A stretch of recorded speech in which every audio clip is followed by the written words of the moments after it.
Huwag ka nang umasang may anibersaryo magaganap na yung gabi, Tala. Tapos na ang panggagamit ko sa'yo. Tapos na ang 7 taon nating pagpapanggap. Ang boses ni Rafael ay tila isang malamig na talim na bumaon sa katahimikan ng malawak na silid-kainan.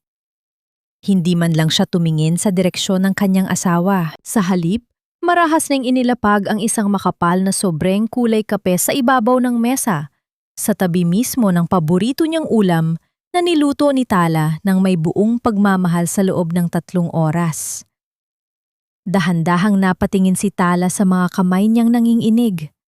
Sa ilalim ng mesa, mahigpit niyang hawak ang isang asul na folder. Sa loob niyon ay ang formula ng biofertilizer na pinagpuyatan niya sa laboratorio sa loob ng 6 na buwan, isang teknolohiyang magliligtas sa bumabagsak na kumpanya ni Rafael mula sa bangkarote. Ito sana ang regalo niya para sa kanilang ika-7 anibersaryo. Isang sakripisyong nanatiling lihim tulad ng kanilang pagsasama. Ngunit ang folder na iyon ay tila nawala ng bigat, kasabay ng unti-unting pagguho ng kanyang mundo. Ang bango ng niluto niyang adobo na dating sumisimbolo sa init ng kanilang tahanan ay biglang naging mapakla sa kanyang pang-amoy. Tumingala siya, sinusubukang hanapin ang kahit katiting na anino ng lalaking minahal niya. Ngunit ang nakita niya lamang ay ang kawalan ng pakiramdam sa mga mata ni Rafael. Rafael, anong ibig mong sabihin? Anibersaryo natin ngayon. 7 taon na, mahal. Ang boses ni Tala ay tila isang marupok na sinulid na malapit ng maputol. Isang matunog na tawa ang narinig mula sa likuran ni Rafael. Doon lamang napansin ni Tala ang presensya ng isang babaeng kanina pa pala nakatayo sa may pintuan. Si Bianca. Suot nito ang isang pulang damit na tila sumisigaw ng tagumpay, habang ang kanyang mga labi ay nakakurba sa isang mapanuyang ngiti. Oh please, Tala. 7 taon ng anino. 7 taon ng pagiging katulong na nagkukunwaring asawa? Hindi mo ba napapansin? Hindi ka na kailangan dito. Nakakakakuha na si Rafael ng higit pa sa maibibigay ng isang boring na scientist na katulad mo. Lumakad si Bianca palapit at walang pakundangan na hinawi ang mga bulaklak sa gitna ng mesa na tila ba dumi ang mga iyon na kailangang itapon. Tumingin si Rafael kay Bianca nang may lambing na kailanman ay hindi naramdaman ni Tala bago muling humarap sa kanyang asawa ng may pandidire. Si Bianca ang mukha ng kumpanya ngayon, Tala. Siya ang kasama ko sa bawat ball, sa bawat interview, habang ikaw, nakatago ka lang sa laboratorio mo, amoy chemical at laging pagod. Nakakasawa na. Napirmahan ko na ang annulment papers. I want you out of this house tonight. Tila, huminto ang pagtibok ng puso ni Tala. Ang bawat salita ay tila isang karayom na isa-isang itinutusok sa kanyang kaluluwa. Naramdaman niya ang panunuyo ng kanyang lalamunan, ang pamamanhid ng kanyang mga daliri, hanggang sa mabitawan niya ang asul na folder. Bumagsak ito sa sahig nang walang ingay. Ngunit sa pandinig ni Tala, ito ay tila isang pagsabog na umasak sa huling piraso ng kanyang pagkatao. Hindi siya sumigaw. Hindi siya nagmakaawa. Ang sakit ay masyadong malalim para sa mga luha. Ang tanging naririnig niya ay ang mabilis na pagtibok ng kanyang puso na tila isang tambol na nagbabadya ng panganib. Ang kanyang paningin ay nagdilim at ang marangyang chandelier sa itaas ay tila naging mga matatalim na kristal na handang bumagsak sa kanya. Ang anak natin, si Mateo. Ang tanging salitang lumabas sa kanyang mga labi. Isasama mo ang batang yon. Mabilis na sagot ni Rafael na tila ba ang sarili niyang anak ay isa lamang piraso ng kasangkapan na kailangang i-dispose. Ayaw ni Bianca ng sagabal sa bagong buhay namin. Huwag kang mag-alala, magpapadala ako ng pera kung maaalala ko.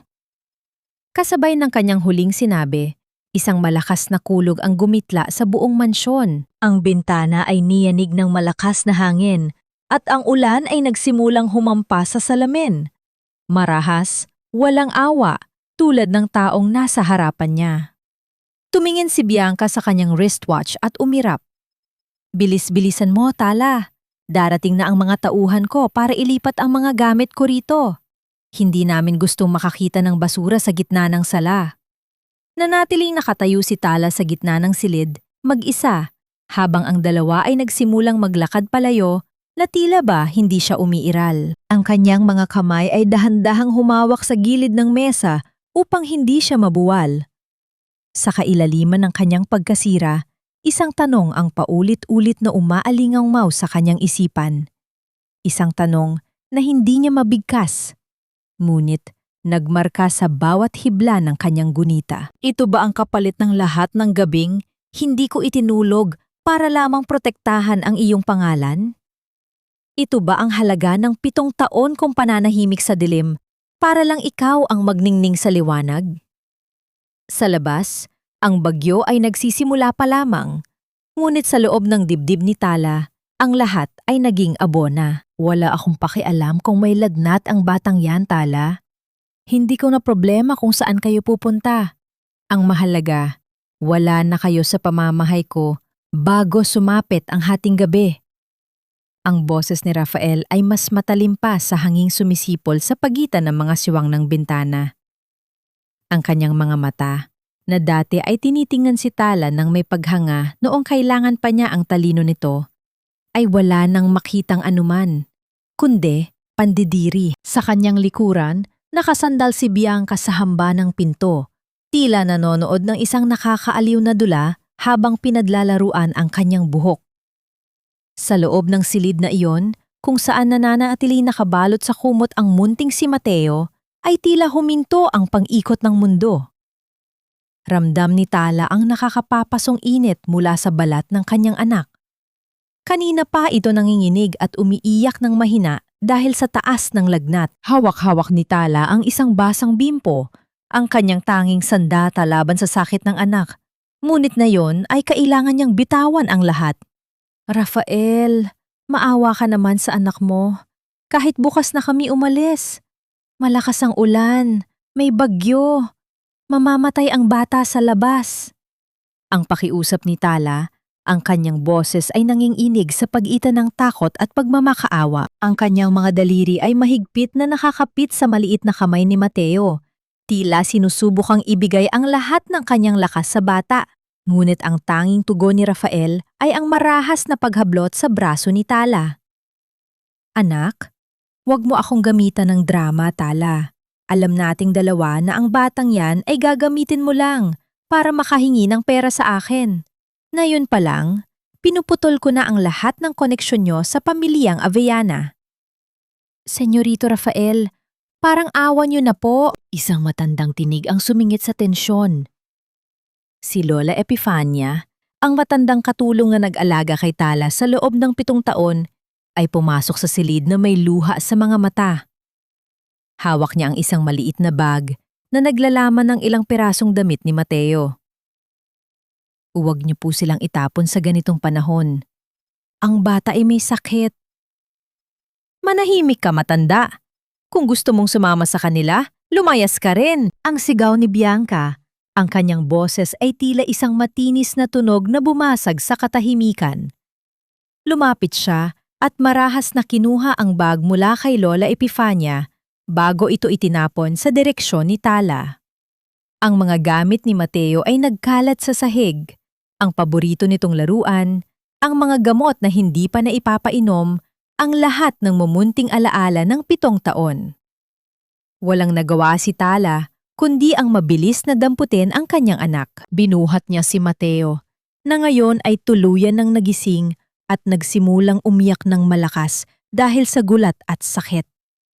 Ang bawat hagulgol ng bata ay tila isang kutsilyong humihiwa sa dibdib ni Tala. Isinakbit niya ang sira-sirang bag at lumakad palabas ng silid habang si Rafael ay nakatayo lamang walang kibo, pinapanood ang kanyang mag-ina na tila ba mga estranghero.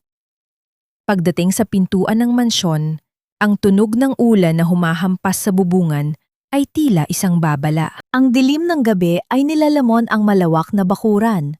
Ramdam ni Tala ang malamig na simoy ng hangin na agad na bumaon sa kanyang basang damit. Isang huling pagkakataon, lumingon siya kay Rafael. Sana ay hindi dumating ang araw na hanapin mo kami, Rafael. Dahil sa sandaling lumabas ako sa pintong ito, ang Tala na nakilala mo ay patay na. Ang mahinang sambit niya, ngunit puno ng kasiguraduhan. Ang sagot ni Rafael ay ang marahas na pagsasara ng dambuhalang pintuan. Ang tunog ng pagkakandado ay tila isang hatol na naghiwalay sa kanila sa mundo ng karangyaan. Doon, sa gitna ng hagdanan ng mansyon, sa ilalim ng hagupit ng Bagyong Henry, ay nanatiling nakatayo si Tala. Ang bawat patak ng ulan ay tila mga karayom na tumutusok sa kanyang balat, ngunit mas matindi ang sakit na nararamdaman niya sa kanyang kalooban. Niyakap niya ng mahigpit si Mateo. Sinusubukang protektahan ang bata mula sa lamig gamit ang sarili niyang katawan. Ang bawat hakbang niya palayo sa mansyon ay tila paglalakad sa isang madilim na kawalan. Ang mga ilaw ng sasakyang dumadaan sa malayo ay tila mga bituin na hindi niya kailanman maaabot. Ang putik ay kumakapit sa kanyang mga tsinelas, ang hangin ay tila gustong tangayin ang kanyang maliit na bulto, ngunit ang galit sa kanyang puso ay nagsimulang maging isang apoy na nagbibigay ng init. Saan sila pupunta?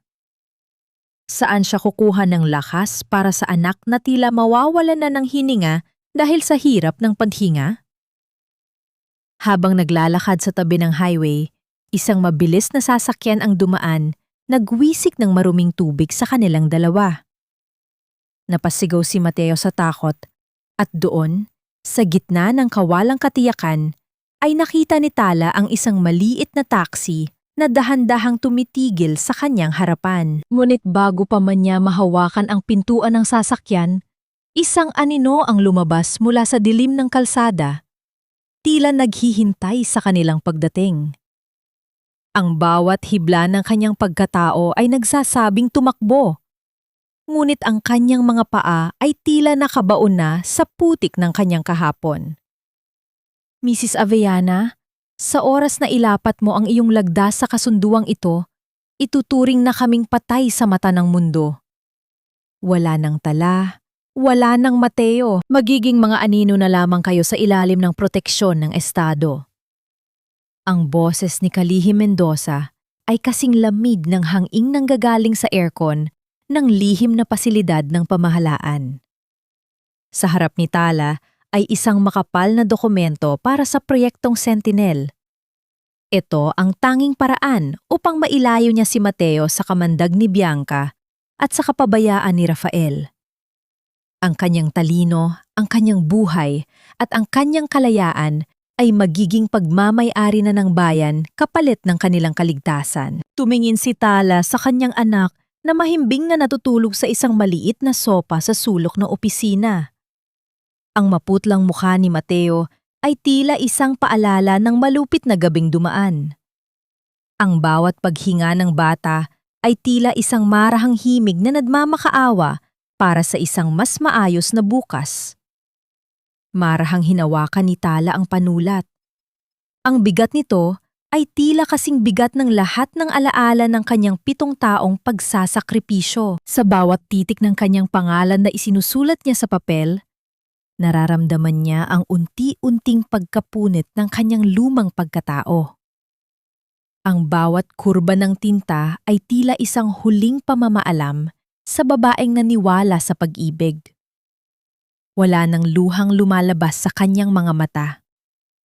Ang lahat ng sakit ay namuuna bilang isang matigas na bato sa kanyang dibdib. Ang silid ay binalot ng isang nakabibinging katahimikan, maliban sa mahinang tunog ng pag-ikot ng mga pahina ng dokumento. Handa na ang lahat, wika ng Kalihim habang kinukuha ang mga papel. Ang iyong pangalan ay isasama sa listahan ng mga pasahero ng Flight PR-103 patungong Singapore. Ngunit sa katotohanan, dadalhin kayo ng isang pribadong sasakyang pandagat sa isang liblib na isla sa Palawan. Doon, Sisimulan mo ang pananaliksik na magbabago sa kinabukasan ng ating agrikultura. Samantala, sa loob ng mansyong Avellana, ang hangin ay puno ng halimuyak ng mamahaling alak at halahak ni Bianca. Nakasandal si Rafael sa kanyang swivel chair, pinapanood ang mga bula sa kanyang baso ng champagne.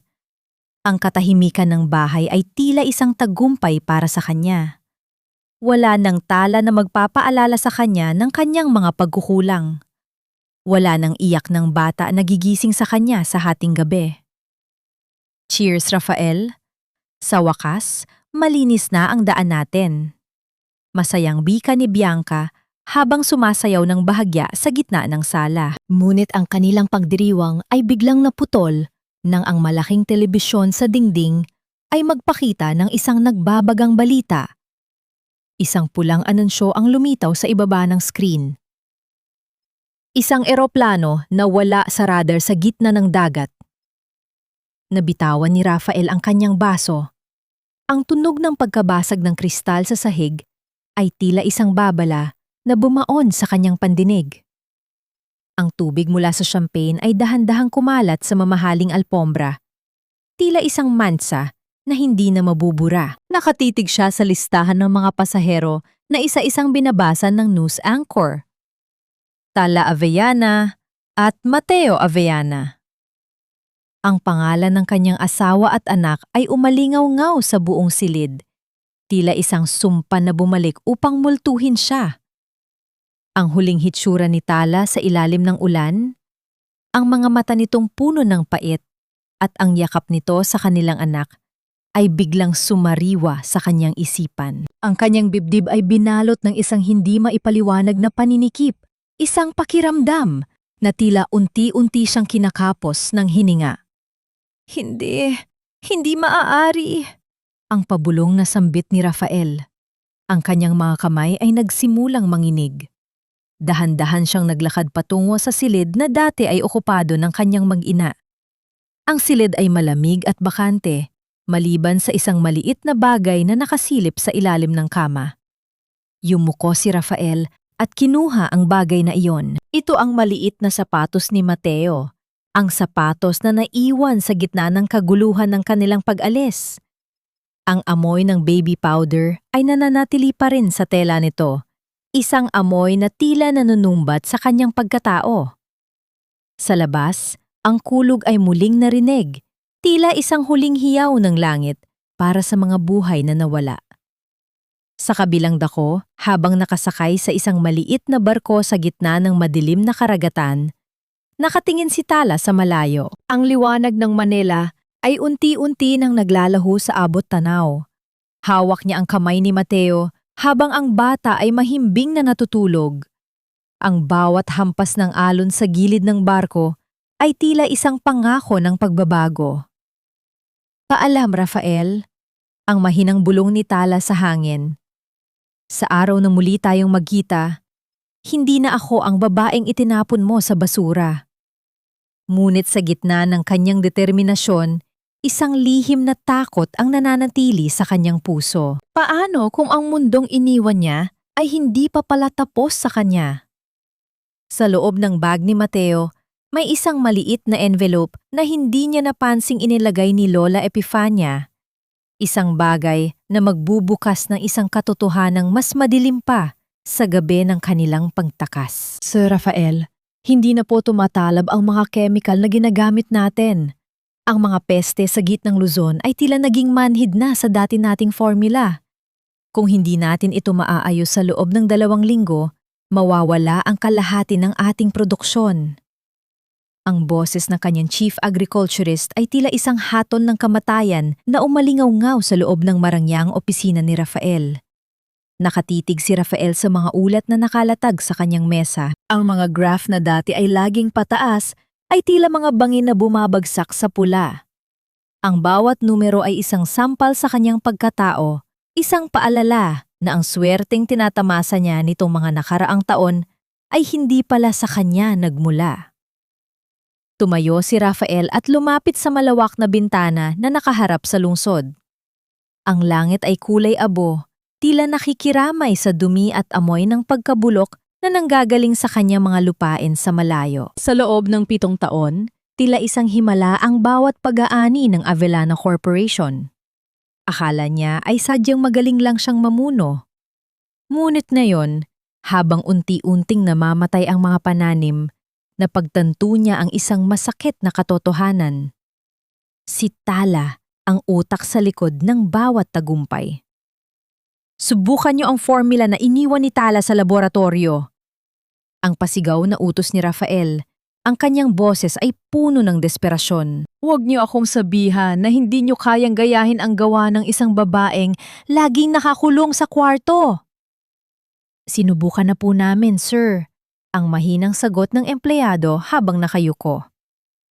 Pero ang mga huling notes ni Maam Tala ay naka-encrypt. May mga sangkap siyang ginagamit na siya lang ang nakakaalam kung paano timplahin. Sinubukan naming hulaan, pero lalong lumalala ang pinsala sa mga lupa. Napaatras si Rafael sa kanyang kinatatayuan. Ang katahimikan sa silid ay tila isang malupit na tawa na nanunuya sa kanyang kawalan ng kakayahan.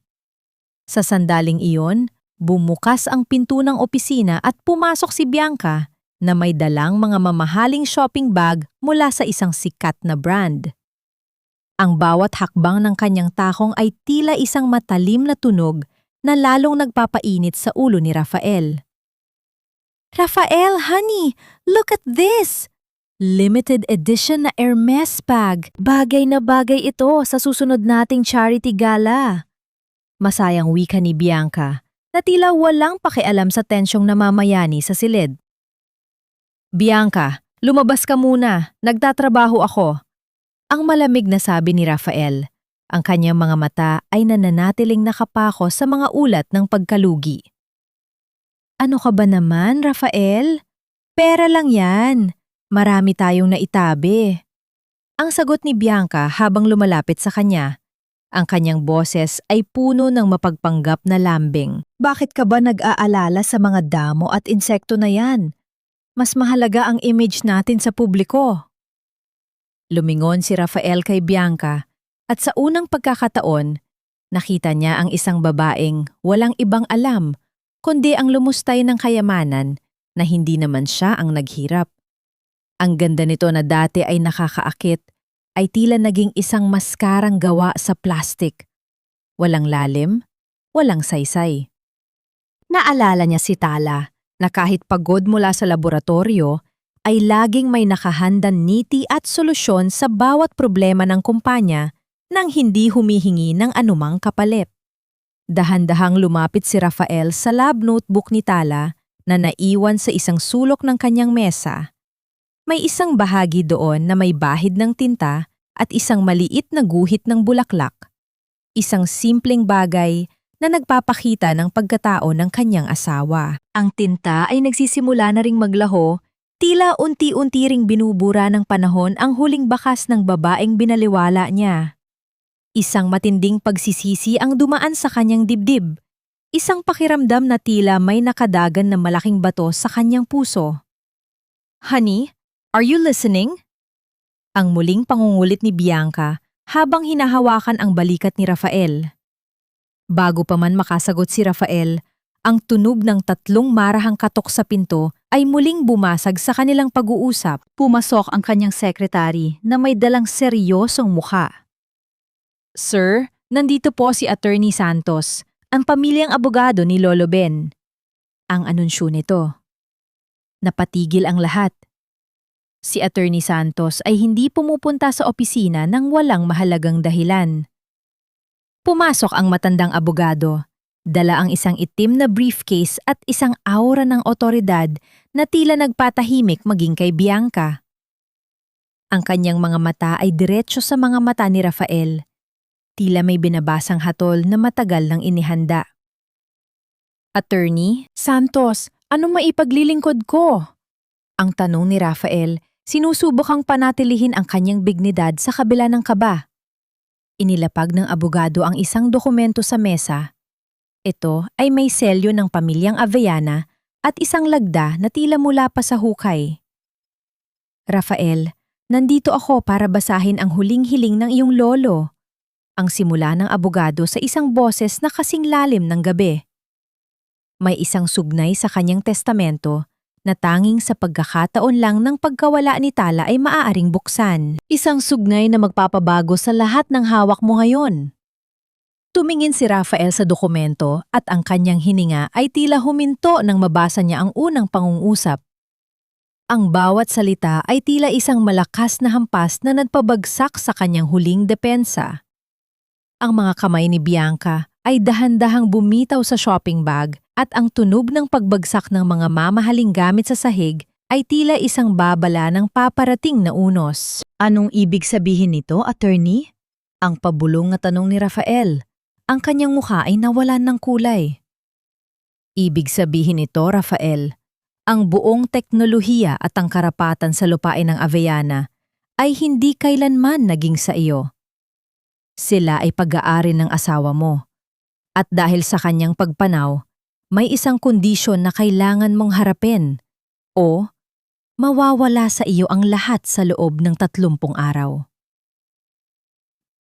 Rafael, hindi mo kailangang malaman na ako ang lihim na nagbayad ng utang mo sa bangko noong nakaraang taon. Sapat na sa akin na makita kang muli na nakangiti at walang iniisip na problema. Ang tagumpay mo ay tagumpay ko na rin. Ang mga salitang yon na nakasulat sa isang kupas na papel ay tila isang malakas na sampal na yuminig sa buong pagkatao ni Rafael. Nakaupo siya sa gitna ng malamig at maalikabok na laboratorio ni Tala, ang lugar na itinuring niyang isang madilim na sulok ng kanyang mansyon. Ngunit ngayon ay tila naging isang sagradong dambana ng katotohanan. Ang bawat sulat kamay ni Tala ay tila isang buhay na tinig na bumubulong sa kanyang pandinig. Puno ng pag-ibig na kailanman ay hindi niya binigyan ng halaga. Dahan-dahang binuksan ni Rafael ang isang lumang kahon na gawa sa kahoy na nakatago sa ilalim ng mga makakapal na libro ng siyensya. Sa loob nito ay ang daan-daang liham na hindi kailanman ipinadala ni Tala sa kanya. Ang bawat papel ay may petsa mula sa unang taon ng kanilang pagsasama hanggang sa huling gabi bago ang trahedya. Habang binabasa niya ang mga ito, ang bawat salita ay tila isang matalim na kutsilyo na humihiwa sa kanyang puso. Unti-unting binubunot ang lahat ng kanyang kapalaluan. Naaalala mo ba noong nag-uulam lang tayo ng tuyo sa maliit nating apartment? Sabi mo noon, balang araw ay mabibigyan mo ako ng lahat ng luho sa mundo. Ngunit ang totoo, Rafael, ang tanging luho na hinahangad ko ay ang mapansin mo ako. Ang mayakap mo ako nang walang halong pagmamadali. Naramdaman ni Rafael ang isang mainit na likido na dahan-dahang gumugulong sa kanyang pisingi. Ang kanyang mga kamay ay nanginginig habang hinahawakan ang isang larawan nila noong bata pa sila. Isang panahon na wala silang pera, ngunit puno ng pangarap. Ang bawat tawa ni Tala sa larawan ay tila isang panunuya sa lalaking naging siya ngayon. Ang kanyang lalamunan ay nanunuyo, at ang bawat paghinga niya ay tila isang mabigat na pasanin na hindi niya kayang dalhin. Sa ilalim ng mga liham, may isang dokumento na kumuha ng kanyang atensyon. Ito ay isang kasunduan sa pagitan ni Tala at ni Lolo Ben. Dito nakasaad na ibinibigay ni Tala ang lahat ng karapatan sa kanyang mga imbensyon sa kumpanya ni Rafael, kapalit ng pangako ng matanda na hinding-hindi nito pababayaan si Rafael kahit anong mangyari. Isang matinding pighati ang bumalot kay Rafael nang mapagtanto niyang ang lahat ng tinatamasa niyang yaman ay bunga ng isang dakilang sakripisyo na kailanman ay hindi niya nalaman. Bakit, Tala? Bakit mo ginawa ito? Ang pabulong na tanong ni Rafael sa kawalan. Ang tanging sagot na narinig niya ay ang marahang pag-ugoy ng mga kurtina at ang malamig na katahimikan ng silid. Ngunit ang kanyang pagdadalamhati ay biglang napalitan ng isang kakaibang kutob nang may mahulog na isang maliit na business card mula sa huling pahina ng diary ni Tala. Ito ay card ng isang car mechanic at sa likod nito ay may sulat kamay na hindi kay Tala. Ang petsa sa likod ng card ay tumutugma sa gabi ng bagyo. Ang gabi ng aksidente, dahan-dahang lumapit si Rafael sa mesa at kinuha ang isang magnifying glass. Ang amoy ng isang pamilyar na pabango ay tila kumapit sa card na iyon. Isang matapang at mamahaling pabango na tanging si Bianca lamang ang gumagamit. Isang mabilis na takbo ng isip ang dumaan kay Rafael. Ang mga alaala ng gabing iyon ay tila isang pelikulang muling naglalaro sa kanyang paningin. Naalala niya ang pagkabalisa ni Bianca noong gabing umalis si Tala. Naalala niya ang mga lihim na tawag nito sa telepono sa kailaliman ng isang drawer. Nakakita pa si Rafael ng isang resibo ng pagbabayad sa nasabing mekaniko na may pirma ni Bianca. Ang halaga ay napakalaki para sa isang simpleng pagkumpuni ng sasakyan. Ang mga salitang brake adjustment ay tila isang malaking babala na sumigaw sa kanyang muka. Ang galit na dati ay nakatago ay biglang sumabog sa dibdib ni Rafael. Ang kanyang mga mata ay nagdilim at ang bawat hibla ng kanyang pagkatao ay nanginginig sa galit. Hindi lang niya basta pinalayas ang kanyang asawa at anak. Ipinadala niya ang mga ito sa isang bitag na inihanda ng babaeng pinagkatiwalaan niya. Biglang bumukas ang pinto ng laboratorio. Pumasok si Bianca. Suot ang kanyang mapanuyang ngiti, na tila ba pagmamay-ari na niya ang bawat sulok ng mansyon. Ngunit ang kanyang ngiti ay biglang naglaho nang makita niya ang hawak ni Rafael. Rafael, honey, anong ginagawa mo rito sa maduming kwartong ito? Halika na, nakahanda na ang hapunan. Ang malambing na aya ni Bianca, ngunit bakas ang kaba sa kanyang mga mata. Dahan-dahang tumayo si Rafael, ang bawat hakbang niya ay tila isang tunog ng paparating na bagyo. Ang kanyang boses ay naging isang malamig na bulong na tila nanggagaling sa kailaliman ng lupa. Bianca, sabihin mo sa akin, kailan pa naging eksperto sa pag-aayos ng preno ng sasakyan ang iyong mga kaibigan? Ang katahimikan sa pagitan nilang dalawa ay tila isang matalim na kable na malapit ng maputol. Ang mga mata ni Bianca ay lumaki sa takot at ang bawat patak ng pawis sa kanyang no ay tila isang pag-amin sa kanyang kasalanan. Sabihin mo sa akin ang totoo, Bianca. Bakit ka nagbayad ng napakalaking halaga sa isang mekaniko noong gabing pinalayas ko si Tala? Bakit nakasulat dito ang salitang brake adjustment? Ang boses ni Rafael ay tila isang malalim na dagundong bago ang pagputok ng isang bulkan. Ang kanyang mga kamay, na dati ay humahawak kay Bianca ng may maling paghanga, ngayon ay nanginginig sa matinding poot habang iwinawagayway ang resibong nahanap niya sa madilim na sulok ng laboratorio. Ang bawat letra sa papel na iyon ay tila mga saksi sa isang krimeng, hindi niya inakalang magagawa ng babaeng pinagkatiwalaan niya. Napatigil si Bianca. Ang kanyang mapanuyang ngiti ay dahan-dahang naging isang matigas na guhit sa kanyang muka. Ngunit sa halip na matakot, ang kanyang mga mata ay dahan-dahang nagbago, mula sa pagiging malambing na kasintahan patungo sa isang nilalang na tila gawa sa bato. Ang kanyang postura ay naging mas matikas at ang kanyang tawa, na dati ay musika sa pandinig ni Rafael, ay naging isang matinis at nakakapangilabot na tunog na bumasag sa katahimikan ng silid. Ano naman na yon, Rafael? Akala mo ba ay magagawa natin makuha ang lahat ng ito kung hahayaan nating manatili ang boring mong asawa sa tabi mo? Ang matapang na sagot ni Bianca habang lumalakad palapit sa kanya, ang bawat hakbang ng kanyang takong ay tila isang tunog ng pagdakma ng isang maninila sa kanyang biktima. Ginawa ko lang ang nararapat. Ang babaeng yon ay isang anino na humihila sa iyo pababa. Pinatay ko ba siya? Hindi. Ang tadhana ang pumatay sa kanya. Ako lang ang nagbigay ng kaunting tulong. Hayop ka, ang sigaw ni Rafael. Ang tunog ng kanyang palad na humampas sa mesa ay tila isang pagsabog na yuminig sa mga bote ng chemical sa paligid. Ang kanyang dibdib ay mabilis na tumataas at bumababa, tila isang hayop na nasugatan at naghahanap ng paraan upang makaligtas sa sakit. Ipinapatay mo ang asawa ko at ang sarili kong anak. Mateo was just a child. Paano mo nagawang itaya ang buhay ng isang inosenteng bata para lang sa pera at posisyon? Huwag kang magmalinis, Rafael. Ang ganti ni Bianca, ang kanyang boses ay tila isang latigo na humahampas sa konsensya ni Rafael. Sino ba ang nantaboy sa kanila sa gitna ng bagyo? Sino ba ang nagpirma ng annulment papers nang walang alinlangan? Ikaw! Ikaw ang pumatay sa kanila sa sandaling pinili mo ako kaysa sa kanila. Pareho tayong may dugo sa mga kamay, kaya huwag kang umasta na tila ikaw ang biktima rito.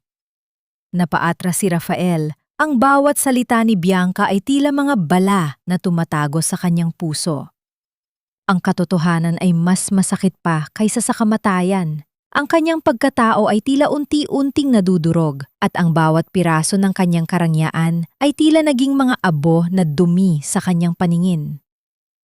Ang amoy ng mamahaling pabango ni Bianca ay tila naging amoy ng pagkabulok sa kanyang pang-amoy. Dahan-dahang lumapit si Rafael sa pintuan at marahas itong binuksan. Ang tulog ng pagtama ng pinto sa dingding ay tila isang hatol na nagtapos sa kanilang relasyon. Lumayas ka, Bianca. Lumayas ka sa pamamahay ko bago pa kita maipakulong sa sarili kong mga kamay. Ang maugong na utos ni Rafael, ang kanyang boses ay puno ng pait at pandidire. Tumawa muli si Bianca, isang tawang puno ng lason. Mag-iingat ka sa mga sinasabi mo, Rafael. Kung babagsak ako, isasama kita sa impyerno. Huwag mong kalilimutan na ang kumpanya mo ay nakatayo sa mga kasinungalingang binuo nating dalawa. Isang salita ko lang sa media at mawawala sa iyo ang huling natitirang piraso ng pangalan mo. Kinuha ni Bianca ang kanyang mamahaling bag at lumakad palabas. Ngunit bago siya tuluyang umalis, tumigil siya sa tabi ni Rafael at bumulong ng sapat lang para marinig nito. Look at you now, Rafael. Wala na ang asawa mo, wala na ang anak mo, at sa loob ng 30 araw, wala na rin ang kumpanya mo. Mag-isa ka na sa mundong binuo mo para sa sarili mo. Happy anniversary, mahal. Naiwang nakatayo si Rafael sa gitna ng laboratorio. Ang katahimikan ay tila isang malaking kuumot na bumabalot sa kanya. Ang bawat paghinga niya ay tila isang pakikipaglaban sa hanging puno ng pagsisisi. Napatingin siya sa larawan ni Tala na nakadikit sa pader. Ang mga mata nito ay tila sumusunod sa kanya sa bawat sulok ng silid. Tila nagtatanong kung nahanap na ba niya ang katahimikang hinahangad niya. Dahan-dahan niyang kinuha ang kanyang telepono at may tinawagan. Ang bawat pag-ikot ng dial ay tila isang hakbang patungo sa isang madilim na hinaharap na hindi niya alam kung paano haharapin. Attorney Santos, kailangan ko ng tulong mo. May kailangan akong hanapin. Kahit ang kanilang mga libingan man lang. Sa labas, ang langit ay nagsimulang magdilim muli. Tila may paparating na namang unos na mas malakas kaysa sa nauna. Ngunit sa puso ni Rafael, ang tunay na bagyo ay ang kawalan ng sagot sa tanong na huli na niyang naitanong sa sarili. Nasaan na nga ba ang mga taong tunay na nagmahal sa kanya? 10 taon na ang lumipas, ngunit ang bawat hampas ng alon sa pampang ay tila isang paulit-ulit na sampal sa aking muka. Hindi ako titigil hanggat hindi ko nahahanap ang kahit katiting na bakas ninyo sa ilalim ng asul na libingang ito. Ang boses ni Rafael ay tila isang paos na bulong na nilalamon ng malakas na hangin sa dalampasigan ng isang liblib na bayan sa Quezon. Ang kanyang dating makinis na balat ay sinunog na ng araw at ang kanyang mga mata na dati ay puno ng ambisyon ay naging mga malalim na balon ng pighati. Suot niya ang isang kupas at punit-punit na polo, ang kanyang buhok ay mahaba at magulo. Isang malayo at masakit na imahe mula sa makapangyarihang CEO na nakilala ng lahat. Dahan-dahan niyang inilabas mula sa kanyang bulsa ang isang maliit at kupas na sapatos ng bata. Ang kulay asol nito ay halos puti na dahil sa tagal ng panahon. Ngunit para kay Rafael, Ito ang tanging angkla niya sa katotohanan. Hinaplos niya ang bawat tahi ng sapatos na tila ba mararamdaman niya ang init ng paa ni Mateo. Ang bawat hakbang niya sa mainit na buhangin ay tila isang penitensya para sa kasalan ng hindi kailanman mabubura ng kahit anong dasal. Sa loob ng isang dekada, nilisa ni Rafael ang marangyang mundo ng Maynila. Ang Avellana Corporation ay nag-iisang bangkay ng nakaraan, unti-unting nilamon ng mga utang at ng mga kasong isinampa laban kay Bianca, na ngayon ay nagtatago na tila isang daga sa kung saang panig ng mundo. Ang lahat ng yaman na ipinagpalit ni Rafael sa kanyang pamilya ay naglaho na, tila mga bula sa dagat na pumutok at nawala ng walang iniwang bakas. Samantala, sa isang malayo isla na hindi makikita sa kahit anong ordinaryong mapa, ang sikat ng araw ay tumatago sa mga dahon ng malalagong pananim. Isang batang lalaki na may edad na 10 ang seryosong nakayuko sa isang maliit na kanal ng tubig. Ang kanyang mga mata ay matalino at mapanuri, tila binabasa ang bawat daloy ng tubig na dumidilig sa mga eksperimentong halaman. "Mommy, look! The pH level is finally stable. The seedlings are growing faster than we expected." Ang masayang tawag ng bata sa isang wikang Taglish na may halong awtoridad. Isang babae ang lumabas mula sa isang high-tech na laboratoryong nakatago sa gitna ng kagubatan. Suot niya ang isang malinis na white coat, ang kanyang buhok ay maingat na nakapusod, at ang bawat kilos niya ay nagpapakita ng isang babaeng muling binuo ang kanyang sarili mula sa mga pira-pirasong basag na salamin.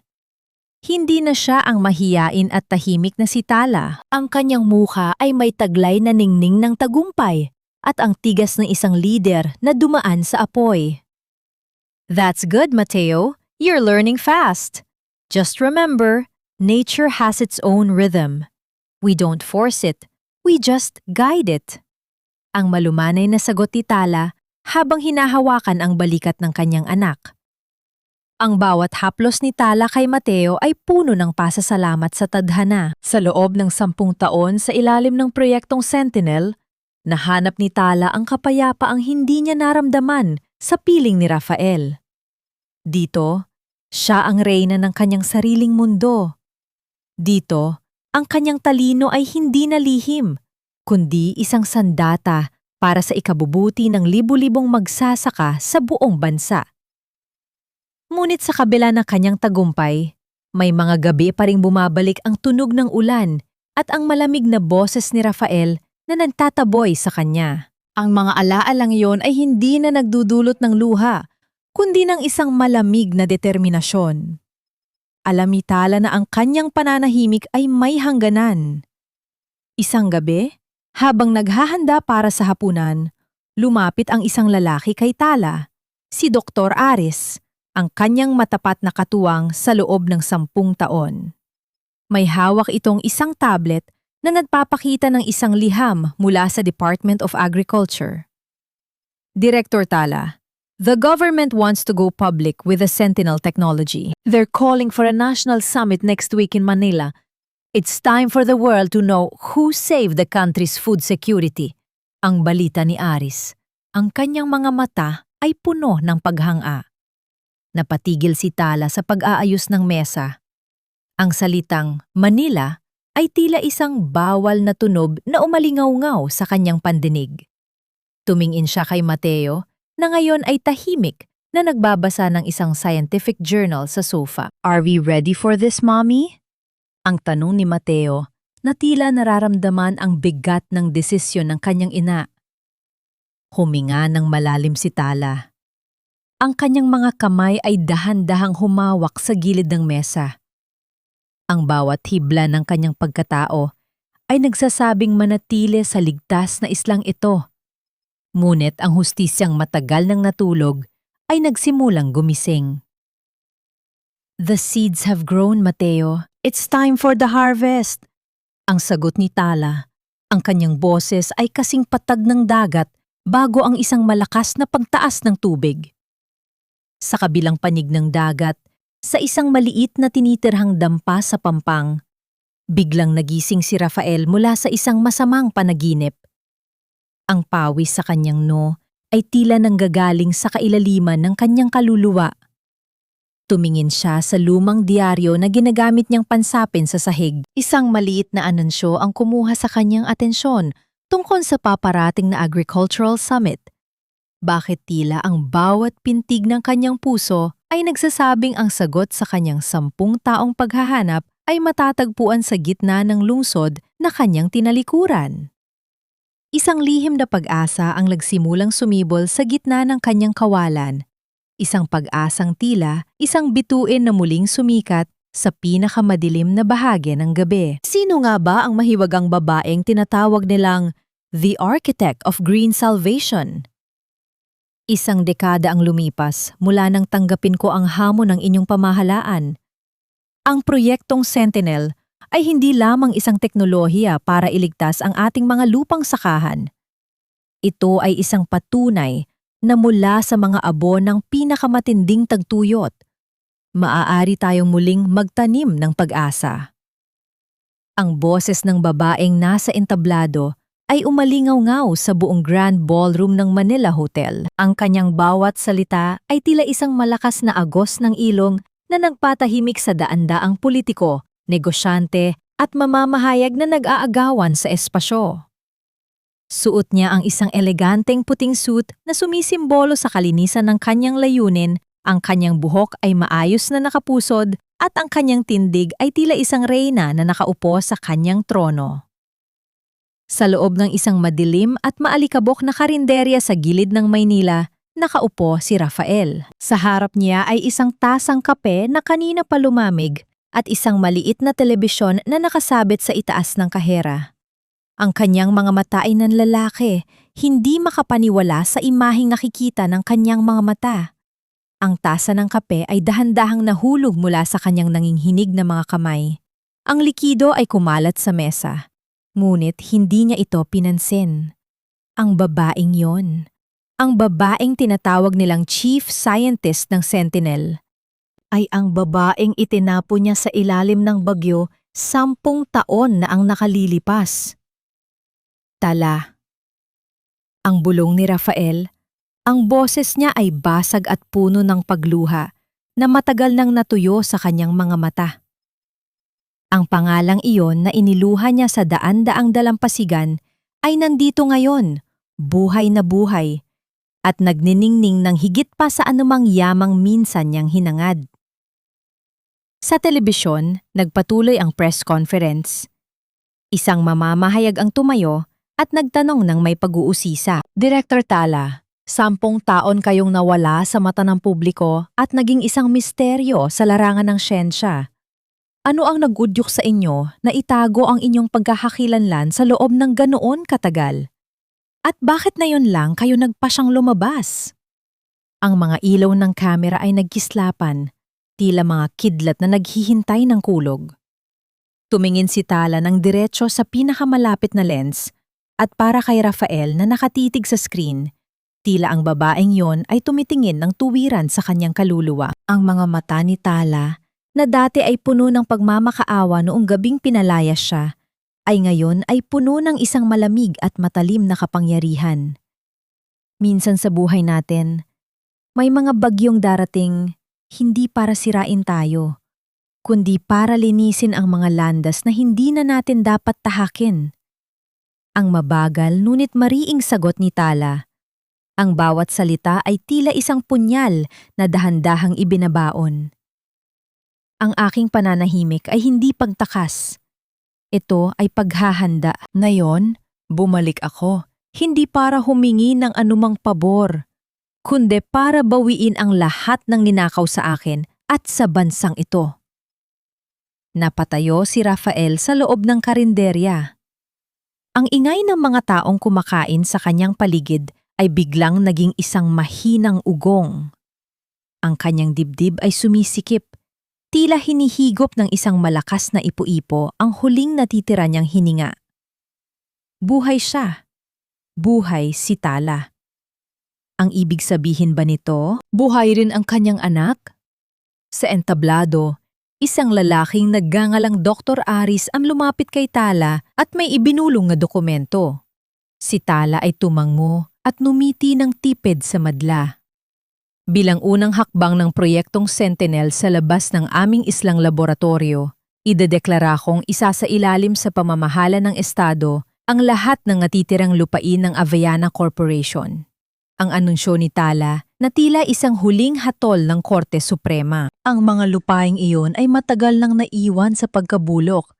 Panahon na para bigyan sila ng bagong buhay. Ang pangalang Aveanna ay umalingaw-ngaw sa buong bulwagan. At kasabay nito, isang pamilyar na boses ang sumigaw mula sa likuran ng mga mamamahayag. Hindi mo pwedeng gawin yan. Ang mga lupang iyon ay nakapangalan pa rin sa asawa ko. Ang lahat ay lumingon.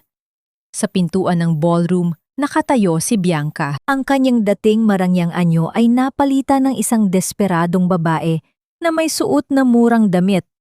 Ang kanyang mukha ay punong-puno ng makapal na makeup na sisusubukang itago ang mga bakas ng kanyang pagbagsak. Ang pagdating niya ay tila isang malaking pambabasto sa sagradong okasyon. Tumingin si Tala kay Bianca mula sa itaas ng entablado. Ang distansya sa pagitan nilang dalawa ay hindi lamang nasusukat sa metro, kundi sa isang dekada ng langit at impyerno. Walang galit na nakita sa mukha ni Tala. Tanging isang malamig na awa na mas masakit pa sa anumang sampal. Miss Bianca, ang mahinahon, ngunit matalim na pangtawag ni Tala. Ang asawa mong tinutukoy mo ay nawalan na ng karapatan sa mga lupang iyon 10 taon na ang nakararaan. Nang malaman ng lahat na ang teknolohiyang nagbuhay doon ay pag-aari ng asawang itinapon niya sa ulan. Tumawag si Tala ng ilang security guard gamit ang isang kumpas ng kamay. Ilabas ninyo ang babaeng iyan. Wala siyang lugar sa hinaharap ng agrikultura ng Pilipinas. Habang inilalabas si Bianca mula sa entablado, pilit siyang sumisigaw ng pagtutol. Ngunit ang kanyang tinig ay mabilis na natabunan ng malakas na palakpakan ng mga tao.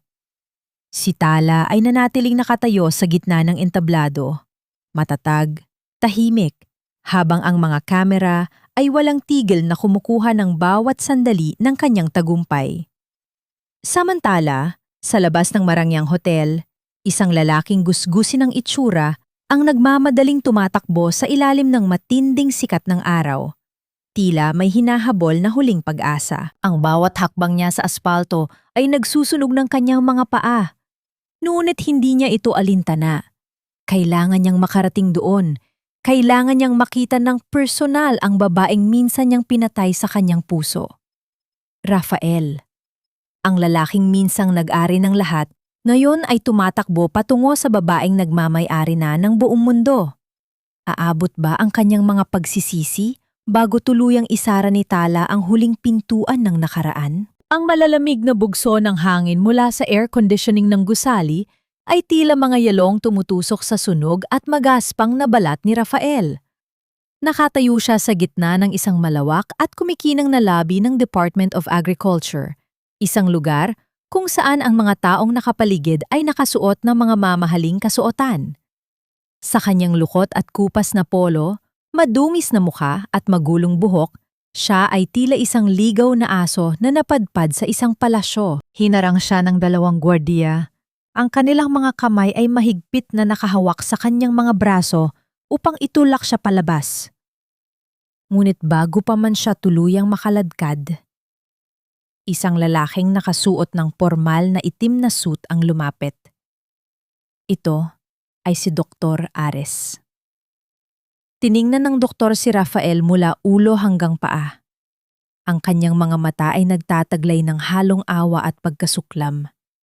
Bago niya sinabihan ang mga gwardiya na bitawan ang lalaki. Pinapapasok ka niya. Sumunod ka sa akin at huwag kang gagawa ng kahit anong iskandalo, Ginoong Avellana. Ang malamig na utos ni Dr. Ares. Ang bawat hakbang ni Rafael sa mahabang pasilyo ay tila paglalakad patungo sa kanyang sariling paghuhukom. Ang kanyang puso ay kumakabog ng napakabilis, Tila nais nitong kumawala sa kanyang dibdib. Nang buksan ni Dr. Aris ang isang mabigat na pintong gawa sa mahagani, bumungad kay Rafael ang isang malawak na opisina. Sa dulo ng silid, nakatayo ang isang babae na nakatalikod at tahimik na nakatingin sa malawak na bintana na nagpapakita ng kabuuan ng lungsod ng Maynila. Dahan-dahang lumingon ang babae. Ang kanyang mga mata, na dati ay laging nakayuko sa presensya ni Rafael, ngayon ay nakataas at nag-aapoy sa kapangyarihan. Wala nang bakas ng mahiyain at sunod-sunurang tala. Ang nasa harap niya ay isang reyna na hinubog ng sakit at panahon. Tala. Ang pangalan ay lumabas sa mga labi ni Rafael bilang isang basag na panahoy. Ang kanyang mga tuhod ay biglang nanghina. Ang malakas na pagbagsak ng kanyang mga tuhod sa makinis na marmol ay lumikha ng isang nakabibinging alingaw-ngaw sa loob ng tahimik na silid. Hindi niya napigilan ang pag-agos ng masaganang luha na 10 taon niyang inipon. Gumapang siya ng bahagya palapit sa mesa ni Tala. Ang kanyang mga kamay ay nanginginig habang sinusubukang abutin ang laylayan ng damit ng kanyang asawa. Buhay ka! Diyos ko, buhay ka! Patawarin mo ako, Tala. Parang awa mo na, patawarin mo ako. Nalaman ko ang lahat. Binasa ko ang mga sulat mo. Nalaman ko ang ginawa ni Bianca sa sasakyan ninyo. 10 taon. 10 taon akong naglakad sa mga dalampasigan para lang hanapin ang mga labi ninyo. Araw-araw akong pinapatay ng konsensya ko. Nakatitig lamang si Tala sa lalaking nakalugmok sa kanyang paanan. Walang kislap ng awa sa kanyang mga mata. Ang kanyang mukha ay kasing tigas ng bato. Dahan-dahan siyang humakbang paatras, inilalayo ang kanyang sarili mula sa maruruming kamay ni Rafael. Tumayo ka dyan, Ginong Avellana. Hindi tayo nasa isang dulaan para umiyak ka sa aking harapan. Ang malamig at pormal na sagot ni Tala. Ang kanyang boses ay walang anumang bahid ng panginginig. Tila ba kinakausap lamang niya ang isang estranjero sa kalye? Huwag mo isipin na ang mga luha mo ay may halaga pa sa akin. 10 taon. 1 dekada, Rafael. Akala mo ba mabubura ng 10 taong paglalakad mo sa buhangin? Ang gabing itinapon mo kami ng anak mo sa gitna ng bagyo? Nagbago na ako, Tala. I lost everything. Nawala ang kumpanya, nawala ang lahat ng yaman ko. Dahil nalaman kong wala itong kwenta kung wala ka. Ang panawagan ni Rafael ay puno ng desperasyon. Ang kanyang mukha ay nakadikit sa malamig na sahig habang patuloy sa paghikbi. Give me one more chance. Hayaan mong bumawi ako sa inyo. Hayaan mo mahalin kita ng tama ngayon. Kinuha ni Tala ang isang makapal na folder mula sa kanyang mesa. At walang pag-aalinlangang inihagis ito sa harapan ni Rafael. Ang mga pahina ay nagkalat sa sahig, naglalaman ng mga legal na dokumento para sa tuluyang pag-angkin ng estado sa mga bulok na lupain ng Avellana Corporation. Nandito ka sa opisinang ito hindi bilang asawa ko, kundi bilang isang nabigong negosyante na kailangang pumirma sa paglilipat ng kanyang mga naiwang ari-arian. Ang matalim na wika ni Tala, bawat salita ay humihiwa sa natitirang dignidad ni Rafael. Wala kang babalikan, Rafael. The Tala you threw away died that night. You made your choice when you chose Bianca and your pride. Now, I am making mine. Sign the papers and leave. Nag-angat ng tingin si Rafael. Ang kanyang mga mata ay namumula at puno ng matinding sakit. Nang mapagtantong ang pintuan ng pagpapatawad, ay matagal nang nakakandado. Bago pa man siya makapagsalita muli, dahan-dahang bumukas ang pinto ng opisina.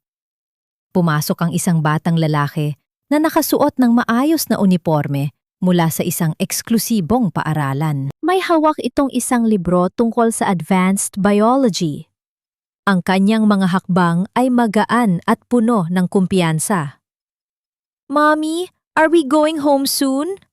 Tito Aris said we can eat dinner at that new restaurant. Biglang napatigil ang bata nang makita ang madungis na lalaking nakaluhod sa sahig at umiiyak.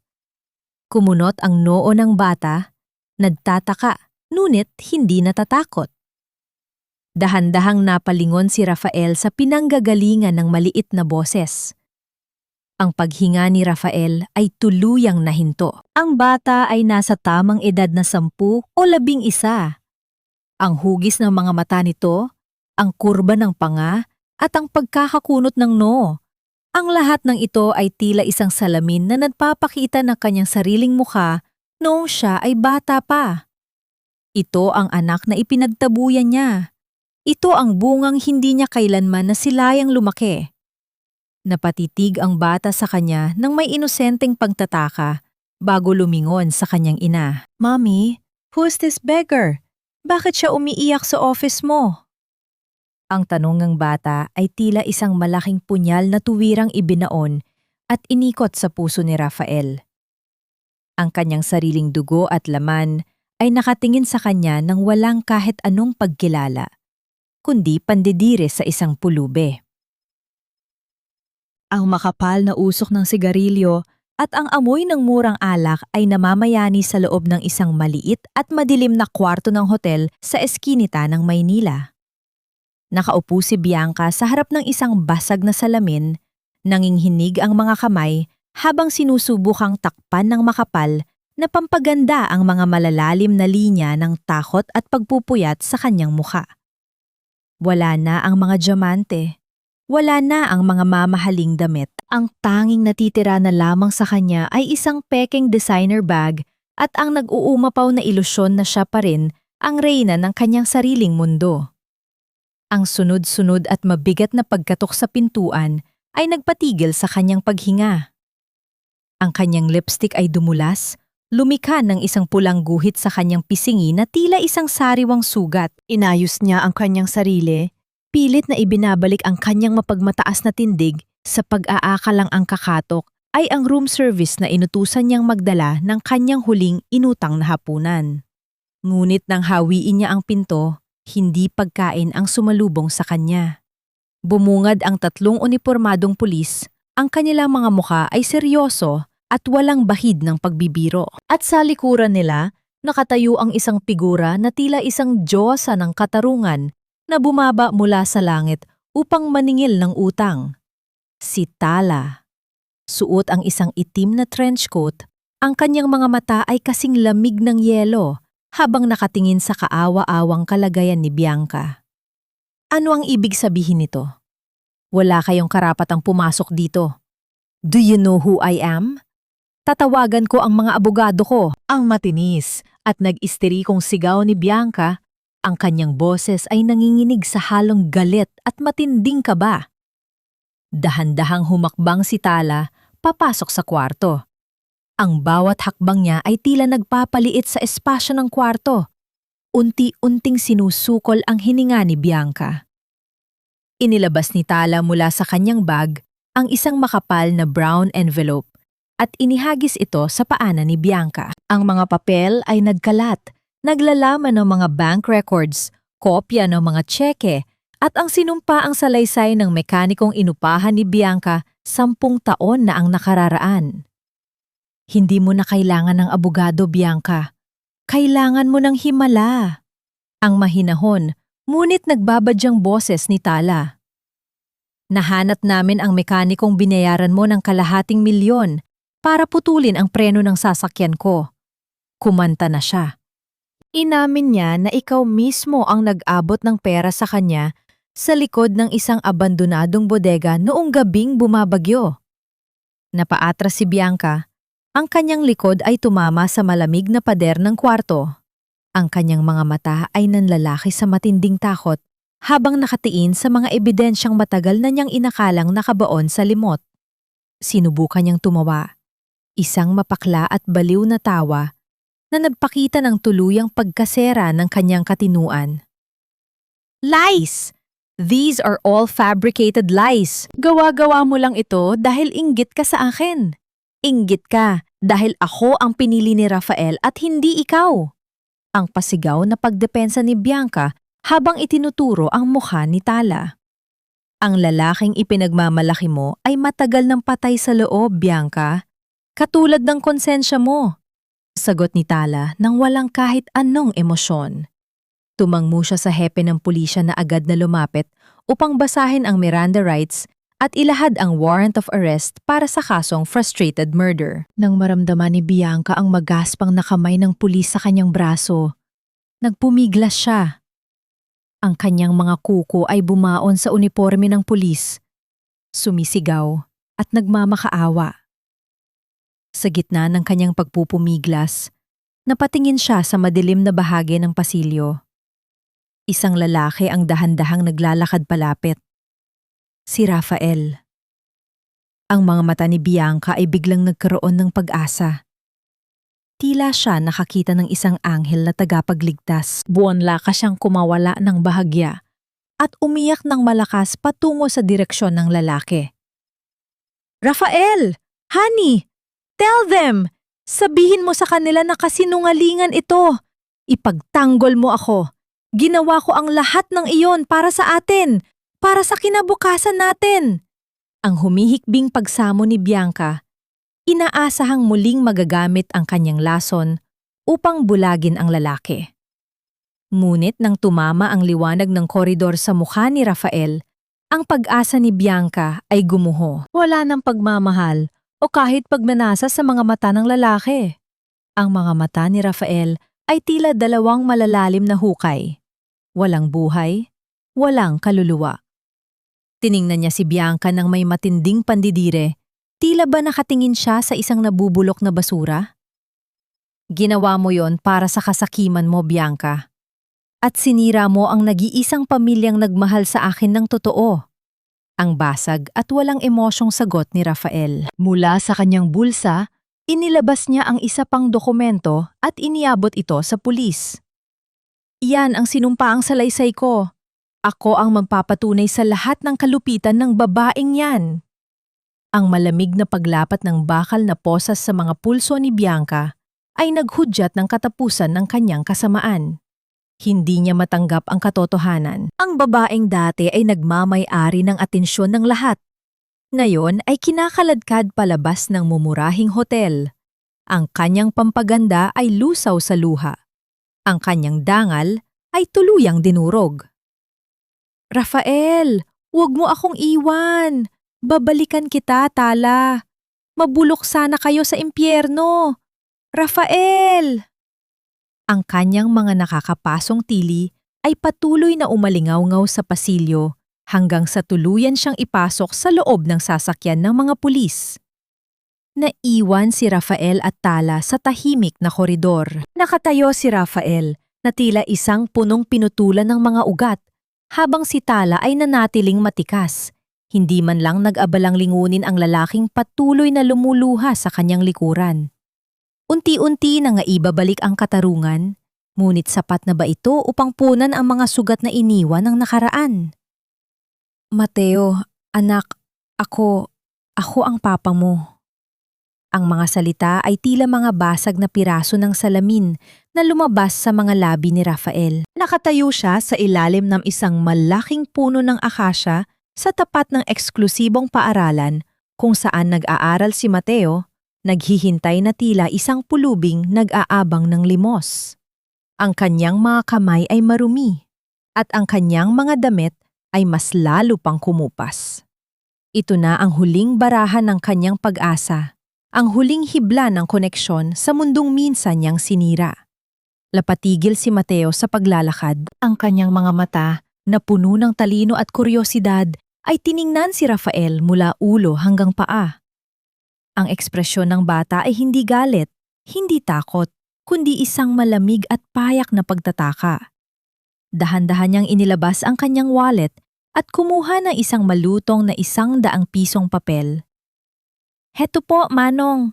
Huwag niyo na pong ulitin yan. Ang papa ko po ay matagal nang namatay sa isang aksidente sa eroplano. Ang magalang ngunit matatag na sagot ng bata. Ang kanyang boses ay walang bahid ng anumang emosyon habang iniaabot ang pera. Sa paningin ng bata, si Rafael ay isa lamang sa maraming taong grasa na may problema sa pag-iisip. Ang puso ni Rafael ay tila dinurog ng isang malaking martilyo. Ang kanyang sariling anak ay nakatingin sa kanya, ngunit ang nakikita lamang nito ay isang estranjero. Mas masakit pa ito kaysa sa anumang sampal o mura. Ang pagwawalang bahala ng bata ay isang hatol na mas mabigat pa kaysa sa kamatayan. Nanghihinang napaluhod si Rafael sa sementadong daan, habang si Mateo ay nagpatuloy sa paglalakad ng walang lingon-lingon. Isang itim at makintab na kotse ang huminto sa kanyang harapan.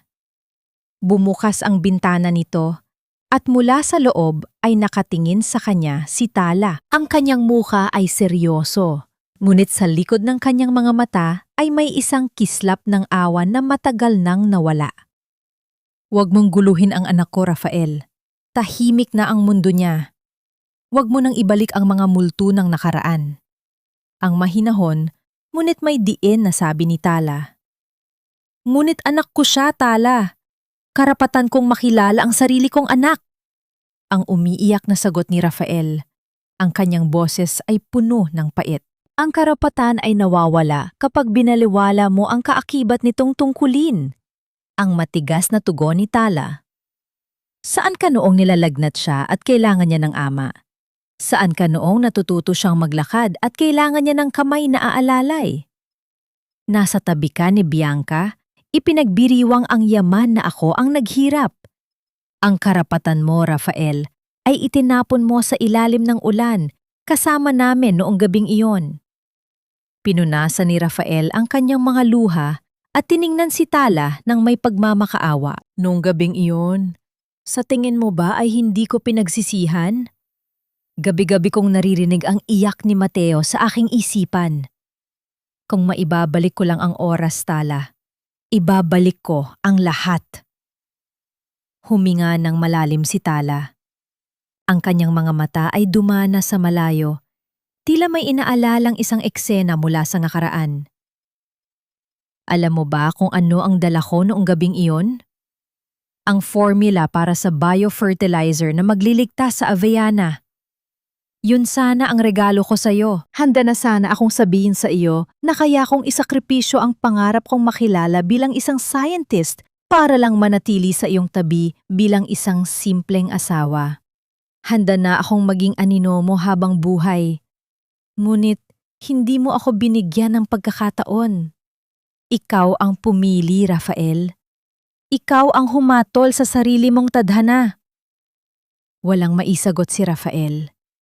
Ang bawat salita ni Tala ay isang katotohanang sumasaksak sa kanya. Ang lahat ng kanyang kung sana ay nawala ng saysay. Ang kanyang pagsisisi ay naging isang walang katapusang parusa. Sa sandaling yon, isang lalaki ang bumaba mula sa driver's seat ng kotse. Ito ay si Dr. Ares. Lumapit siya kay Mateo na ngayon ay nakikipaglaro sa kanyang mga kaklase sa di kalayuan at tinapik ito sa balikat. Ang bata ay ngumiti ng malapad at niyakap ang doktor. Mula sa kinatatayuan ni Rafael, ang eksenang yon ay tila isang perpektong larawan ng isang masayang pamilya. Isang pamilyang hindi siya kailanman magiging bahagi. Napatingin si Rafael sa kanyang sariling mga kamay. Marumi, magaspang at walang laman. Tumingala siya sa langit at ang sikat ng araw ay tila nanunuya sa kanyang kadiliman. Ang kanyang kaluluwa ay tila isang malawak at tuyot na bukirin na hindi na kailanman muling tatamnan ng anumang pag-asa. Ang tunog ng pagsara ng bintana ng kotse ni Tala at ang dahan-dahang pag-andar nito palayo ay tila isang formal na pagtatapos. Naiwan siyang mag-isa sa tabi ng kalsada, isang multo sa sarili niyang buhay, habang pinapanood ang babaeng minsan niyang sinaktan at ang anak na hindi siya kailanman makikilala na naglalakbay patungo sa isang kinabukasang hindi para sa kanya. Ito ang hatol ng langit. Hindi kamatayan, kundi ang mabuhay sa gitna ng kaligayahang hindi mo maaaring angkinin. Ang dating tuyot na lupain ng mga Avellana na minsan ay naging abo ng kasakiman at pagkakanulo, ngayon ay isa ng luntiang karagatan ng mga dahon na masiglang sumasayaw sa banayad na ihip ng hangin. Mula sa isang dulo hanggang sa kabila, ang mga pananim ay hitik sa buhay, mga patunay ng isang pangakong tinupad at isang teknolohiyang binuo mula sa pighati. Ito na ang sentro ng pambansang pananaliksik sa agrikultura at sa gitna nito, naglalakad ang reyna ng kanyang kaharian. Mommy, the cross-pollination between the Batangas hybrid and the Ilocos variant is showing a 70% increase in yield. It's fascinating! Ang masiglang paliwanag ni Mateo habang itinuturo ang mga graph sa kanyang tablet. Sa edad na 11, ang kanyang mga mata ay nag-uumapaw sa talino at pagkamangha na minana niya mula sa kanyang ina. Ngumiti si Tala, isang ngiting totoo at payapa na hindi na kailanman muling itatago. Hinawakan niya ang buhok ng kanyang anak at marahang ginulo ito. That's my little scientist. But remember the most important rule, anak. Technology is only a tool. The real magic comes from the hands that care for the soil. Sa kanilang tabi, tahimik na nakangiti si Dr. Ares. Hindi na siya isang simpleng kasamahan.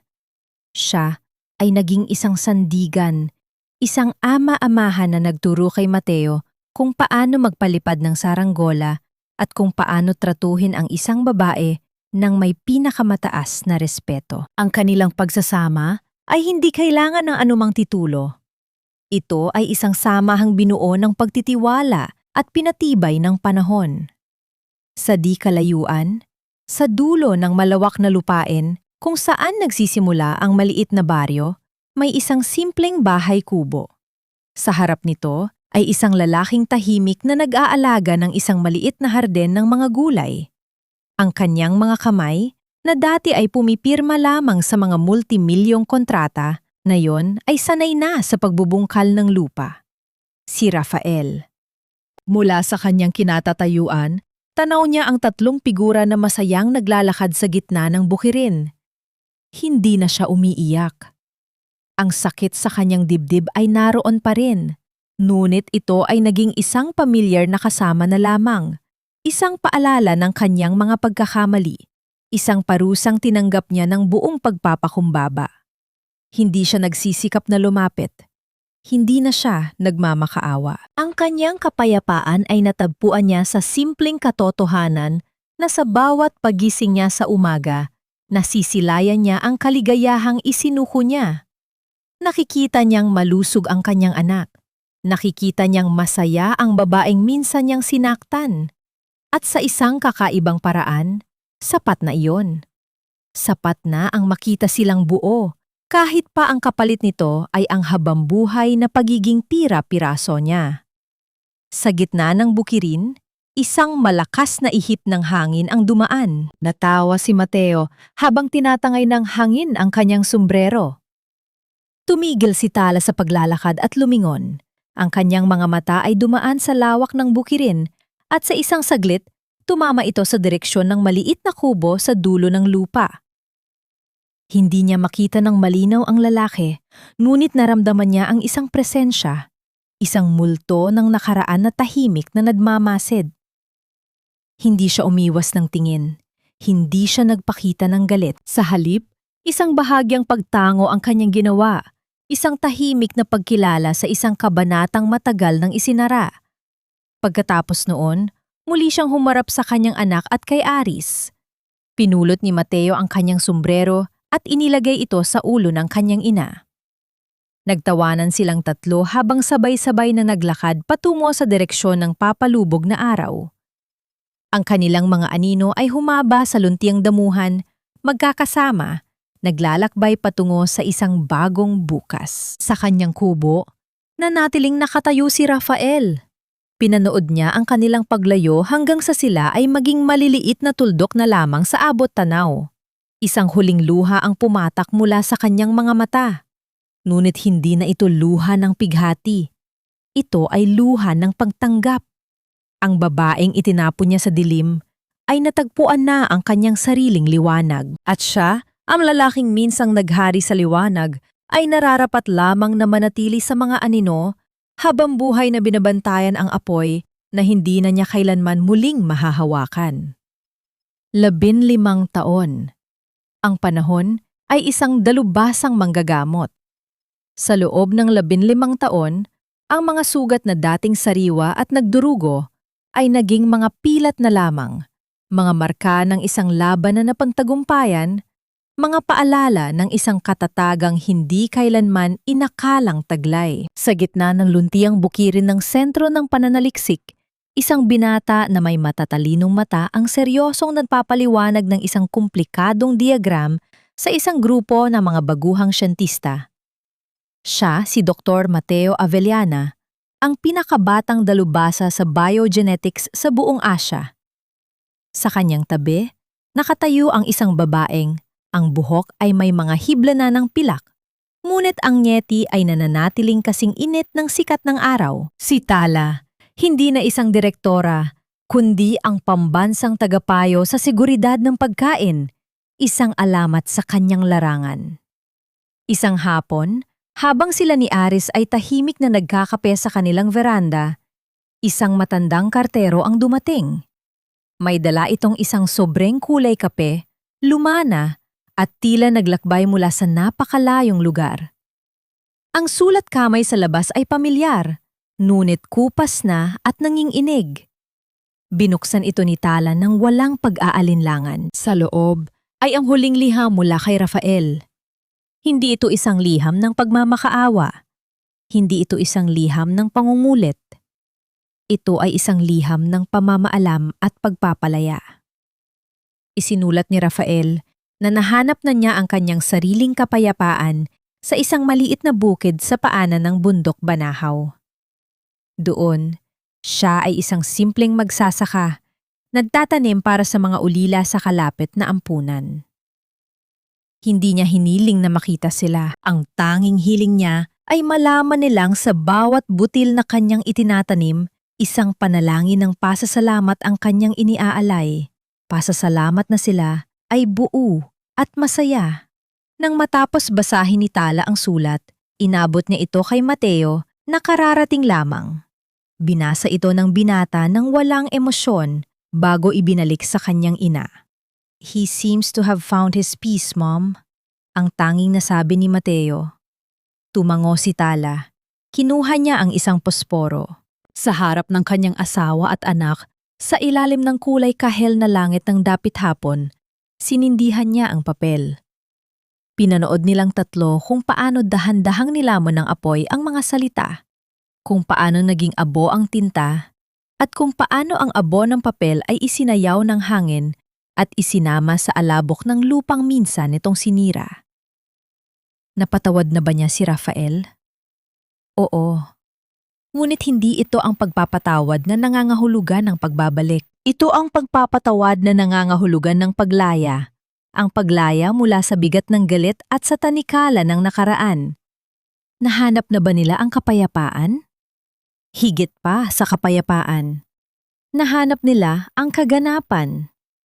Ang kapayapaan ni Tala ay nasa bawat halahak ng kanyang anak, sa bawat haplos ng kamay ni Aris, at sa bawat usbong ng bagong pananim.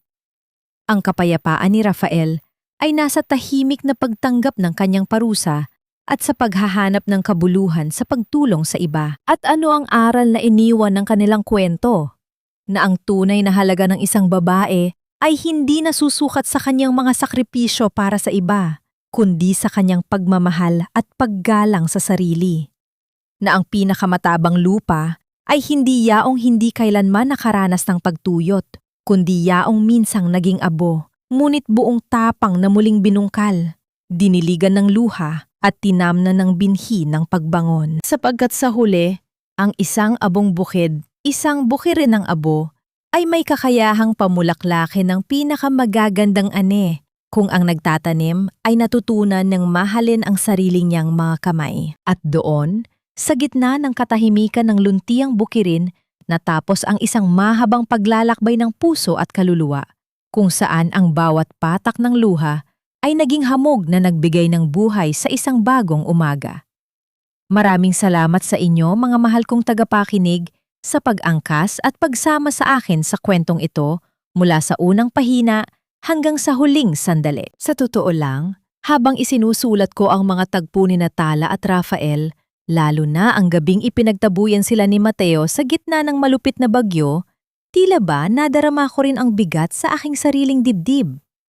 May mga gabi na kailangan kong huminto sa pagsusulat dahil sa tindi ng sakit at wat-uhat na nadarama ko para sa kanila, na tila ba ako mismo ang nakatayo sa ilalim ng ulan. Ang kwentong ito ay hango sa mga karanasan ng mga totoong bayani sa ating paligid, mga kababaihang dumaan sa apoy ng pagtataksil at pighati, ngunit piniling hindi maging abo, kundi maging isang nagminingning na ginto. Nais kong ipaalala sa inyo na sa bawat paglubog ng araw, laging may bituing sisikat upang gabayan tayo.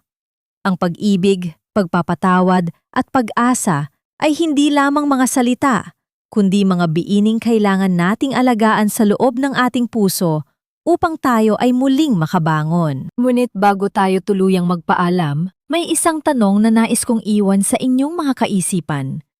Kung ikaw ang nasa kalagayan ni Tala, sapat na ba ang naging kaparusahan ni Rafael para sa'yo?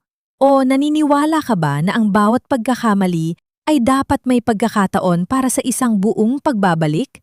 Sana ay naging bahagi ang kwentong ito ng inyong araw at nag-iwan ng isang munting liwanag sa inyong kalooban. Huwag po ninyong kalimutang ibahagi ang inyong mga saloobin sa comment section dahil gustong-gusto ko pong mabasa ang inyong mga pananaw. Kung nagustuhan ninyo ang ating paglalakbay, paki-like po ang video na ito at i-share sa inyong mga mahal sa buhay. Maraming salamat muli sa inyong tiwala. At hanggang sa muli nating pagkikita sa susunod na kwento ng pag-ibig at pag-asa.